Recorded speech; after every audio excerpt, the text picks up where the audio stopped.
Okay, I'm just going to show you the current setup on my RV on some of the electronics that I have on board.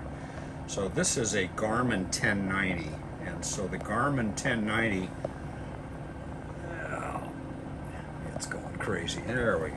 So the Garmin 1090 has got all kinds of things in it. This allows you to program in your motorhome so that it knows the dimensions of your motorhome. And so if the road has any weight restrictions, height restrictions, anything like that, then it's going to remove those routes or give you special indication.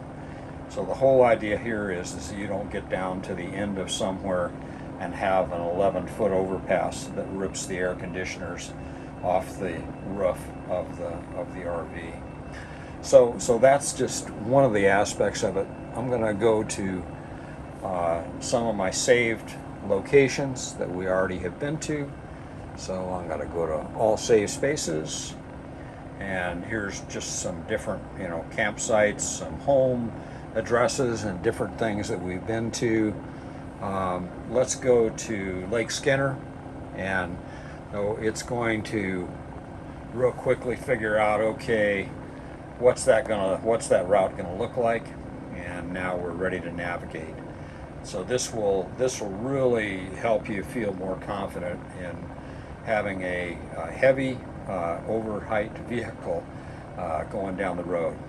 Second electronic device that I have is a Scan gauge. I'll try and get my ugly hairy leg out of the way.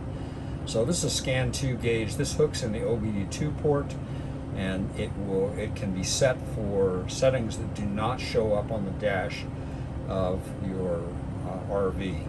So if you wanted to see the volts or other things where you have idiot lights or vague gauges on your regular dash of your vehicle, this allows you to zero those in and to watch those. So right now I have a couple of different temperatures on there. I actually have RPM, and then I have volts. So right now I got 14 volts. So this would give you, if that was all of a sudden 12 volts, then I'd know, something's wrong with the alternator. So this gives you some real tracks to run on diagnosing problems. The other thing that I have is that I do have a TST TPMS, and this is now going through the cycle of all the tires on the vehicle.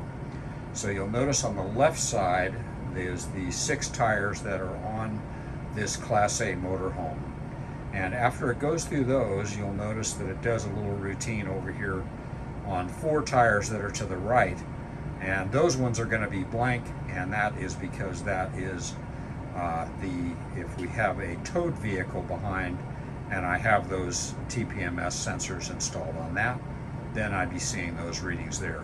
So this way you can monitor not only your RV, but you can monitor the vehicle you're towing, which lots of bad things could be happening back there that you're not aware of until somebody comes up and starts yelling at you and waving outside the window of their car that you've destroyed one of the tires on the towed and didn't even know it. So the other thing over here just to mention on the Garmin, one other feature on this I'll show you is on the Garmin it's possible to fit a camera to the back. And so if you are towing a towed vehicle, you can set up a camera that's an entirely separate camera from the one that your motorhome has, and you can position that down in the area of the tow bar. Right now, if our towed vehicle was on here, you'd be able to see the tow bar assembly and see that everything is in good shape. So that just gives you a few ideas. Hopefully that's helpful to you, and if you have any questions, just let me know. This is Richard.